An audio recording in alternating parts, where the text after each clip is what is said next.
ನಿಮ್ಗೆ ಏನಾದ್ರು ಇಷ್ಟ ಆಗಿಲ್ಲ ಅಂತಂದ್ರೆ ನೀವು ಆಮೇಲೆ ಮೇಲೆ ಸ್ಕ್ರೋಲ್ ಮಾಡಿ ಓಕೆನಾ. ಸೊ ಗೈಸ್ ನೋಡಿ ಸುಮಾರು ಜನ ನನ್ನ ಫಾಲೋವರ್ಸ್ ಡೈಮಂಡ್ ಬೇಕು ಬ್ರೋ, ನಾನು ಒಂದ್ಸಲ ಟಾಪ್ ಅಪ್ ಮಾಡಿಲ್ಲ, ರಿಡಮ್ ಕೋಡ್ ಕೊಡಿ ಅಂತ ಕೇಳ್ತಾ ಇದ್ರು. ಸೊ ನಾನು ಹೇಳೋದು ಇಷ್ಟೇನೆ, ನನ್ನ ಫಾಲೋವರ್ಸ್ ಯಾವತ್ತೂ ಇನ್ನೊಬ್ರ ಹತ್ರ ಕೇಳ್ಕೊಂಬಾರ್ದು, ನೀವೇ ಇನ್ನೊಬ್ರು ಕೊಡೋ ತರ ಆಗ್ಬೇಕು. ಸುಮ್ಮನೆ ಇರಪ್ಪ, ನೀನೇನಪ್ಪ ನಮ್ಮ ಹತ್ರನೇ ಏನಿಲ್ಲ, ನಾವೆಂಗ್ ಇನ್ನೊಬ್ರು ಕೊಡೋಣ ಅಂತ ಅಂತೀರಾ. ಸೊ ಬರ್ತೀನಿ ನೋಡಿ, ನನ್ನ ಫಾಲೋವರ್ಸ್ ಯಾವತ್ತೂ ನನಗಿಂತ ನೀವು ಚೆನ್ನಾಗಿರ್ಬೇಕಂತ ಬಯಸೋನೆ ನಾನು.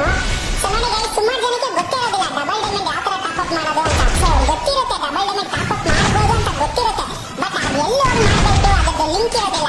ಸೊ ಇವತ್ತು ನಾನು ನಿಮ್ಗೆ ಲಿಂಕ್